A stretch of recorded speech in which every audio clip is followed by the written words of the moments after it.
Nikola Jokic just put together a dominant NBA championship run. Does the way he's used by Denver open up the door for Drew Timme to have a more productive NBA career than people think? Let's discuss. You are Locked On Zags, your daily podcast on the Gonzaga Bulldogs. Part of the Locked On Podcast Network. Your team every day.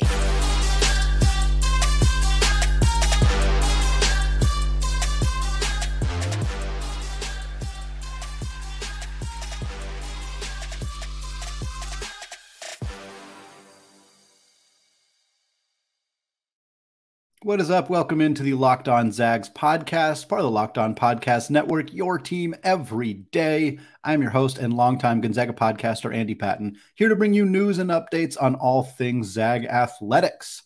Today's episode of Locked On Zags is brought to you by Bird Dogs. Go to birddogs.com/lockedoncollege, and they'll throw in a free custom Bird Dogs Yeti-style tumbler with every single order. Well, we got some pro Zags updates on the baseball side to close out the show today. But first, we're going to discuss the Denver Nuggets winning the NBA championship. First, what it means for Drew Timme, and a celebration for one of their assistant video coordinators, former Zag walk-on Connor Griffin. But I want to start today's conversation talking about Drew Timme, because as we're recording this right now, we are exactly 1 week out of the 2023 NBA draft. We are almost certain Julian Strawther will hear his name selected at some point, likely in the second round, potentially in the late first round of that draft on Thursday evening. Less confident about Drew Timme. The reports vary somewhat wildly on Drew Timme. We're not seeing him as often in the high second round, but sometimes we see him show up in the mid-second round. Often we see him show up in the late second round. More often than not, unfortunately, these days, we are seeing him show up as a undrafted free agent, somebody that is not projected to get selected. I'm very curious how it's going to shake out. Drew Timme's pedigree, his personality, his success on the basketball floor, I think merits a selection in the draft. But when you're talking about the last 8 to 10 picks in the NBA draft, some guys don't want to get selected because they'd rather pick their team. So it kind of becomes a bit more of a crapshoot at that point. But the reason I want to talk about Drew Timme here, and we'll talk about him more next week, and Julian Strawther next week as we get more prepared for the actual NBA draft process, is because the Denver Nuggets just won a championship. And the Denver Nuggets won a championship, first in franchise history, mind you. Huge congratulations to them. They won a championship on the back of a second-round pick who was unheralded, who was considered overweight when he got into the league, who ultimately developed into a franchise cornerstone because he was used as a facilitator, as somebody who kind of is the focal point of the offense, distributes the basketball, makes the decisions, uses his high basketball IQ to kind of get the rest of the offense going around him. And you can see why there are some similarities in that to Drew Timme. I also want to say that I'm borrowing this idea from the fantastic unofficial WCC Hoops podcast hosted by my good friend, Zach Farmer. If you guys listen to that show, you probably will hear some similarities in this conversation. I wanted to make sure I give him credit for that because it was a very good idea for a conversation, and I think helps us lead into what I expect to be a very draft-heavy focused week next week here on the Locked On Zags podcast. Most of the focus on Drew Timme up to this point when talking about his pros and cons as an NBA player have focused on how he is not a modern NBA big, that he is a more traditional back to the basket type of big who played in the 80s and the 90s when the game was much more physical, when big men were not expected to shoot outside shots, when they barely took free throws at a good clip. Everybody was down in the block. Everybody was pushing each other around. Everybody was scoring right around the rim. There wasn't a lot of floor spacing. There wasn't a lot of kind of hybrid bigs who could play more of a guard role, who could step out, who could handle the basketball, who could play defense away from the rim in space, who could shoot threes. All that stuff didn't really exist in the 80s and 90s. And we kind of talk about Drew Timme as if he's kind of a product of that time and therefore won't kind of adapt to the modern NBA game. Drew Timme is far from the only college basketball player getting conversation in that realm. Zach Edey, of course, coming back to school after winning National Player of the Year last year is a very obvious indication of that. Same with Oscar Tshiebwe, who did that the year before, but has kept his name in the NBA draft for this season. Armando Bacot from North Carolina wouldn't still be at North Carolina if it was the 80s or 90s. Trace Jackson Davis was a player who is a four-time all Big Ten player who spent 4 years at Indiana, in part because he didn't have that kind of floor spacing element to his game. Hunter Dickinson, the list goes on and on. There is a ton of them. But Drew Timme, I think that maybe we've almost swung the pendulum too far in that conversation of focusing on how so many of his strengths are footwork around the basket, low post scoring, finishing through contact, and so many of his more obvious weaknesses, defending in space, outside shooting, kind of lend itself to kind of just putting him in this bucket of, oh, he's not a modern NBA big. He's a more productive college player than he'll be an NBA player, and he doesn't really fit the way that teams play right now. And to be clear, some of that is legitimate. There are things that Drew Timme needs to work on. We'll talk about that. He's not he is not Nikola Jokic. I guess it's pretty important to distinct that right now. But there's a path here, because some of the things that Nikola Jokic does really well are things that Drew Timme also does really well. You can get Drew Timme the basketball in a lot of different places and let him go to work. Jokic compared himself to Tim Duncan. He said that he views his role as similar to the role that Tim Duncan had on the San Antonio Spurs. And there is very obvious reasons why that makes sense. Denver, of course, won a championship with Jokic as the catalyst. The Spurs won a championship with Duncan as the catalyst. Like that kind of role works. You need the ball in your hands a lot. Nikola Jokic, had the ball in his hands a ton. He averaged a triple-double in the playoffs. Like, he always had the basketball in his hands. He was the one running everything. Jamal Murray was excellent. Michael Porter Jr. was excellent. Aaron Gordon was fantastic. But Nikola Jokic ran the show for Denver. Drew Timme did that for Gonzaga. And I think that's kind of the focal point, the starting point here. The Zags got Drew Timme the basketball. He didn't just only get the ball 5 to 8 feet away from the basket. And I think that's kind of where this perception comes from, is like, oh, he's such a dominant low post scorer that's kind of where he operates. Drew operated 15, 20, 22 feet away from the basket regularly. They handed him the ball and did side-to-side ball screen actions, did various other things off of Drew Timme having the basketball at a spot where he's not normally a scorer, 18 plus feet away from the rim. So Drew Timme is capable of that. Heck, Drew Timme got the ball and started the offense 75 feet away from the basket sometimes. In the Texas game, in the Michigan State game in particular, early in the year when Gonzaga's guards were really struggling with new adjusted roles, we saw Drew Timme grab rebounds and just take the ball up the court himself. My wife, who is still kind of learning basketball and getting a hold of it, always thought that the point guard brought the ball up the basket, up the court, like that was their role, which is not incorrect. And she was like, so is Drew Timme playing point guard? And I was like, no, yes, it's kind of hard to explain because basketball is sort of positionless in a lot of ways. But like, for lack of a better explanation, Drew Timme kind of was the point guard sometimes. Like, that's what happened for Gonzaga when he would take the ball up the floor and kind of get Gonzaga into their offensive sets. He is capable of doing that. Will he be capable of doing that at the NBA level when the athletes are better? That's the question. And it's a very legitimate question. But Nikola Jokic's testing numbers when he, was first getting into the league, he was overweight. He didn't look like a guy who would develop into what he did. Does that mean that every big man who's a little overweight, who has some facilitating skills, is going to become Nikola Jokic? Of course not. But Drew Timme has a lot of similar skill sets and has that high basketball IQ, has the ability to make plays and find open cutters and make the right pass and make the right shot. The questions for him are the same questions we've always had about him. And the strengths that he does not possess are strengths that Nikola Jokic has. Outside shooting is a huge one. I mean, it's a huge one. Jokic shot 38.3% last year in the regular season from three. Drew Timme, that would be incredible if he could do that, but he is not there right now. He has not been that kind of three-point shooter. Do I think he will improve as a three-point shooter in the NBA if given a consistent role? Yes. I've maintained that. Almost every Gonzaga player who has entered the NBA has improved as a three-point shooter. There are some counter exceptions. Brandon Clark has not. Jalen Suggs to date has not. But most of them do. And floor spacing, it's just so much different in the NBA that you get more open looks. And you, of course, have more time to work on your game. You're not going to school. All that stuff kind of changes the dynamic a little bit. Can Drew Timme improve enough as a three-point shooter to be a kind of a poor man's version of Nikola Jokic offensively? Perhaps. I think it's possible. The, of course, big issue is that Nikola Jokic is also a very good defensive player. And he doesn't get as much credit as he should for what he's able to do on that end of the floor. But Drew Timme is worse than him right now by a considerable amount. And again, Jokic wasn't good when he first came into the league. So it's not like, comparing Drew Timme right now as a 22-year-old soon-to-be rookie NBA player to a two-time MVP who just, led his team to one of the most dominant championship runs of all time is a little unfair. I don't know that Drew Timme is even as good right now as rookie year Jokic, but I don't think he's that far off. I don't think it's crazy to think that he could develop. Again, I'm not saying he's going to become Jokic.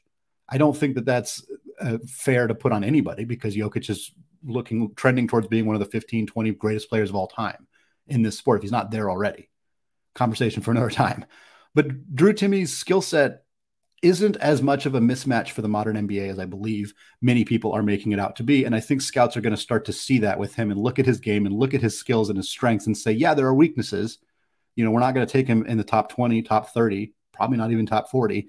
But there are also some very obvious strengths here that could translate into the modern NBA in a way that I'm hoping scouts and general managers and whoever else is kind of making these decisions is starting to notice about Drew Timme in light of what Jokic and others, Sabonis is a good example of this, Sengun from Houston is a good example of this as well. There are players that Drew Timme could emulate that would give him a productive NBA career. Still got to work on the outside shooting, still got to work on the defense. If he can tighten those areas up, there is absolutely a role for him in the NBA. Well, we talked about Nikola Jokic taking home a trophy for the Denver Nuggets, but also former Gonzaga walk-on guard, former University of Washington tight end, and Pepperdine graduate assistant Connor Griffin. Remember him? He took home a ring as well as a video coordinator for the Denver Nuggets. I want to talk a little bit more about his very fascinating career up to this point after a word from today's sponsor, Bird Dogs. I don't know how else to say this, so I'm just going to keep it simple. Bird Dogs shorts and pants, they make you look good. The Bird Dogs stretch khaki shorts are designed to fit slimmer through the thigh and leg, giving you a truly sculpted look. And look, we all want a little bit of help making our legs look as sculpted as possible. And Bird Dog shorts do the exact same thing as Lululemon, but they fit way better. They also fit better than regular shorts made of stiff, restricting cotton. How? Bird Dogs fixed it by inventing cloud knit fabric that looks just like khaki, but stretches so that you get a slimmer fit without sacrificing movement. It also features anti-stink sweat wicking fabric that helps keep you cool and dry all day long. So go to birddogs.com/lockedoncollege and enter the promo code LOCKEDONCollege for a free Yeti-style tumbler with your order. That's birddogs.com/lockedoncollege for a free Yeti-style tumbler. You won't want to take your Bird Dogs off. We promise you. Locked On's NBA mock draft special is here, and it is bigger than ever. So follow along the entire first round in a 6-episode ultimate mock draft experience, the kind of experience only Locked On can deliver. You will hear multiple comments by me in these Locked On mock draft specials talking about various NBA draft prospects. Check it out on the Locked On Big Board podcast or on YouTube, wherever you listen to your shows. All right, folks, want to talk Connor Griffin here in the second segment, a beloved walk-on Zag who I'm hoping many people remember. If not, we'll go a little bit through who he is and how he got where he is because he is an NBA champion. The conversation was that Rui Hachimura was the final Zag in the NBA playoffs, and after the Los Angeles Lakers were eliminated by those Denver Nuggets, it looked like there was not going to be a Zag taking home any kind of hardware, but that is not true. And a quote here from Connor Griffin in an article written in late May at the Spokesman Review written by the great Jim Meehan. He says, quote, "Who would have thought I'd be the last one standing?" Gotta love it. Connor Griffin, assistant video coordinator for the Denver Nuggets in his second season with the Nugs. And we're going to talk a little bit more about how Connor Griffin has a lot of success in his second year at various places. Griffin began his college career at Gonzaga as a walk-on from Lake Oswego, Oregon in the 2013-2014 season. He played 15 games, 36 minutes, again, walk-on style numbers where you get into a handful of games and you play a handful of minutes at the very end of them. Finished with 4 points on 1 of 3 shooting, 2 of 4 from the free throw line, had 7 boards and 2 steals. The next season, similar production as you would imagine, 14 games, 52 minutes, 9 points, 8 boards, 3 steals, 2 blocks. The main thing about Connor Griffin was his freakish athleticism.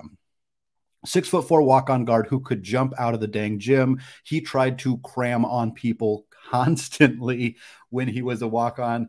I never quite managed to get down the thunderous dunk in a game that people wanted to see from him, but he put together a nice show in warm-ups in a lot of different games. And in that 2014-15 season, his second year at Gonzaga, the team made the Elite Eight. It was their first time making the Elite Eight since that magical 1999 run. Of course, helped set the framework for them making it all the way past the Elite Eight to the national championship in 2017 and again in 2021. But after Griffin's 2 years at Gonzaga, and after that Elite Eight run, he decided to try his hand at football. Because why not? Why not move on to another area of your life if you feel capable of doing it? And he was. He walked onto the University of Washington football team, and in a bowl game, the Heart of Dallas Bowl in 2015, Connor Griffin caught a reception. 1 reception, 9 yards for Connor Griffin in a bowl game. That is extraordinary for him to have the ability to do that. And then in his second season at UW, just like he had a lot of success in his second season for Gonzaga, second year at UW, they made it to the college football playoffs Final Four in his second year. Now, Griffin then also was a practice player for the University of Washington on the basketball team, because he's not going to give up his main love, which is basketball, of course. Coach there was Lorenzo Romar, of course. So after those 2 years at UW, those 2 years at Gonzaga, Griffin decided to go to NAIA level outside of the NCAA.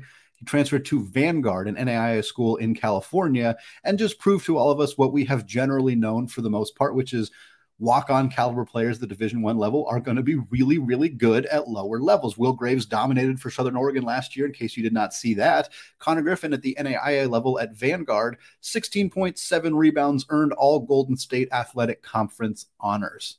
Not a surprise to see that at all, but what a nice feather in the cap for what was a unique college athletics career for Connor Griffin. He ultimately left and followed the coach that he was with at UW, Lorenzo Romar, over to Pepperdine and spent 3 years at Pepperdine, 2 of them as a graduate assistant, 1 as a video coordinator. He was doing video coordinating stuff while as a graduate student as well.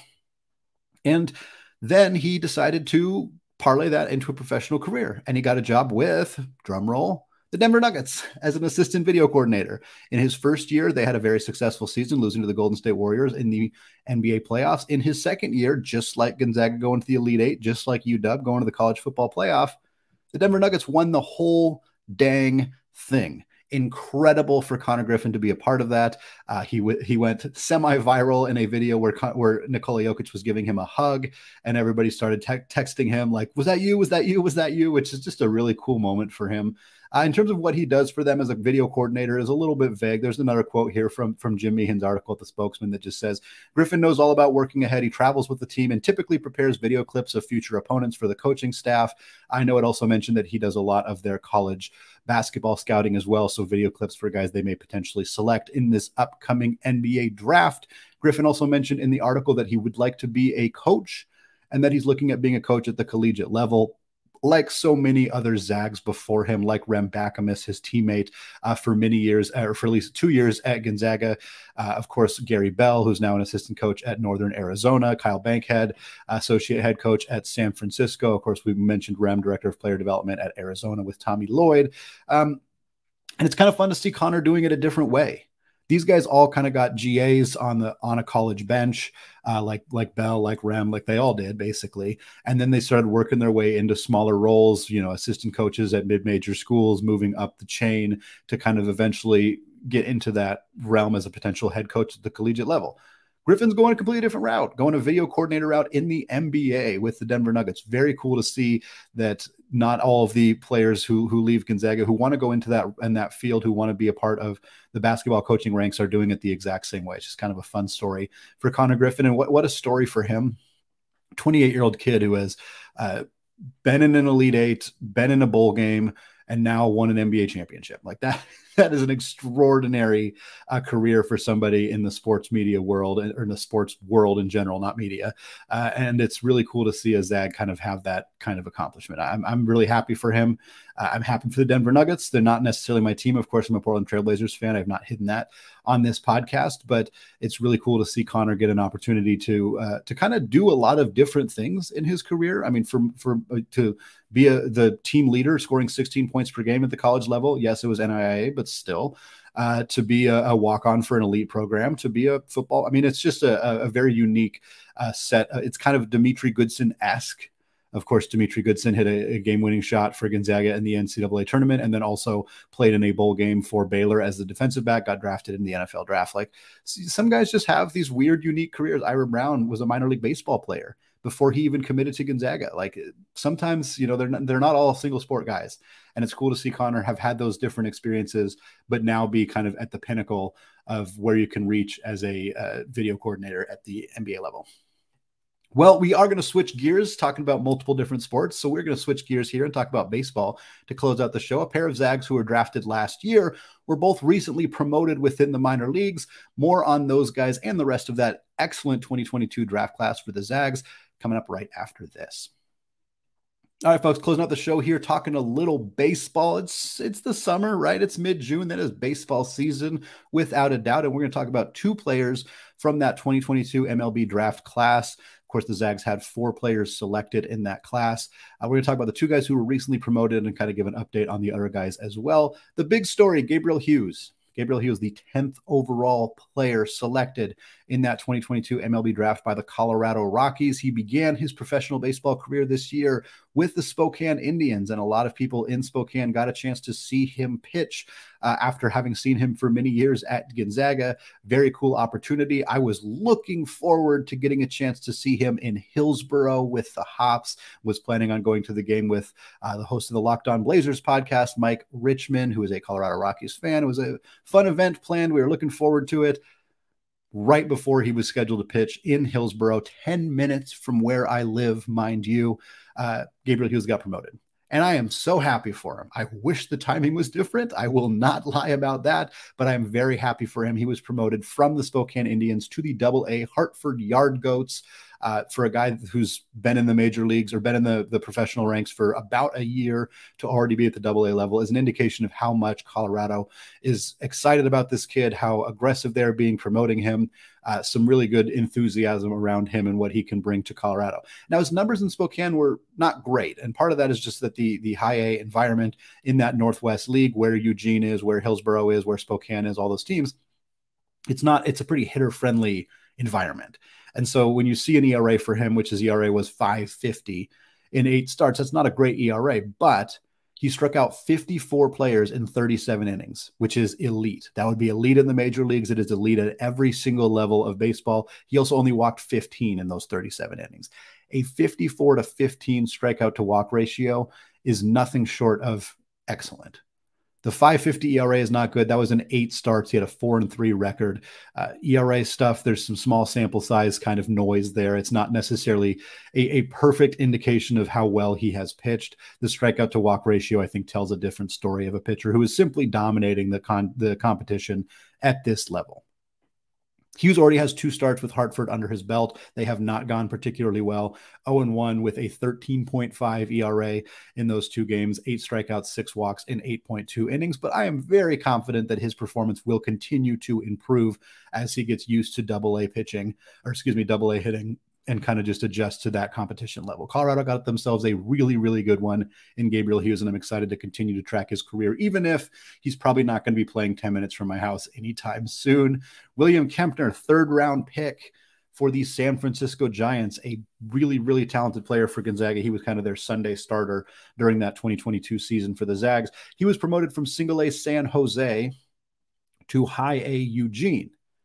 So I'm not going to get to see Gabriel Hughes 10 minutes away at the Hillsboro Hop Stadium, but William Kempner will play in Hillsboro in just a couple weeks. Now, with Hughes as a starting pitcher, you knew what day he was going to pitch. With Kempner, he's a reliever. I don't know what day he's going to pitch, but I'm going to go to those games and hope, hey, if I didn't get a chance to see the other Zag in Hughes pitching in this league, I at least want a chance to see Kempner get on the bump and pitch for this high A program in Eugene. Kempner was the 106th overall player selected in the 2022 MLB draft by the Giants.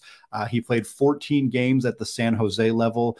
5 of them were starts. He went 1-3 with 1 save. He had a 4.67 ERA, but again, really nice strikeout to walk ratio, 29 strikeouts in 27 innings, along with 15 walks. He's only been up to Eugene for 1 game so far. It was 1 scoreless inning that he pitched at that level. But hopefully we'll get a chance to see him soon. Hopefully we'll get a chance to see him in Hillsboro here for me at least, and get a chance to get some eyes on him and see how he's been looking as he's gotten up to the major league level. It always seemed like San Francisco was going to transfer him to being a reliever instead of a starter like he was in college, and where his stuff's really going to tick up. He's got really high fastball, really high velocity fastball, a lot of movement on it, really good breaking stuff. I think for him to focus on being a 1 or 2 pitch pitcher instead of having to throw 4 or 5 different pitchers as a starter is probably going to translate to him being very successful. And I know there's a lot of San Francisco Giants fans who listen to this podcast, a lot of Giants fans who are also Zags. And I got to tell you right now, I think you got a really good one in William Kempner. Other 2 guys who were drafted in that draft class for Gonzaga. The first one, Tristan Vreeling, who is the Saturday starter for the Zags, really high strikeout pitcher behind Gabriel Hughes on that dominant rotation for the Bulldogs in 2022. Vreeling has not thrown yet since he got drafted by the Yankees. There's some injury stuff there they're working on with him. But the Yankees are really, really good at developing pitching. Really good. This is one of their biggest strengths as an entire organization. So I'm really confident that Vreeling, once they get him on a bump and they get him healthy and they get him going, that they're going to have a lot of success channeling him into hopefully a starting pitcher, if not a really, really good reliever as well for the Yankees. He was the 100th player selected exactly in that 2022 MLB draft. And then there's Brody Jesse. The 3 guys who were selected were all the starting pitchers for Gonzaga. Hughes started on Friday. Vreeling started on Saturday. Kempner started on Sundays. Jesse was one of their key relievers on that team last year. Didn't get selected quite as high as the other guys. He ended up going 303rd in the 2022 MLB draft to the Cincinnati Reds. Typically, the lower you are selected, the lower level you start out at, and that has been the case with Jesse. He started out mostly in the complex leagues, which aren't really actually organized leagues. It's just kind of where your players who aren't in affiliated baseball are, and they scrimmage each other and they work out together, and you get a lot of one-on-one instruction with coaches. It's not quite actual affiliated baseball in the sense that you're not playing against other teams, but he started out there, got some workout in there, and now has been promoted up to the single A level, playing with a team in Daytona. He's only played 1 game so far, but it's his first affiliated game at a single A level for the Cincinnati Reds. 1.1 innings in that game, got a hold, got a strikeout as well. We'll see if Brody Jesse has enough stuff to make it to the major leagues. Guys picked this late. It's rare, but it is not unusual. It is not unprecedented. It is far from impossible for a player drafted outside the top 300 to make it to the major leagues. Jesse was a key part of Gonzaga's bullpen in that 2022 season. And I think you look at the struggles that Gonzaga had this most recent season where they went 18-34 and lost 7 games in a row to close out the year. Pitching was the issue, and it's easy to point to, well, they lost all 3 of their starters, Hughes, Vreeling, Kempner, all out the door.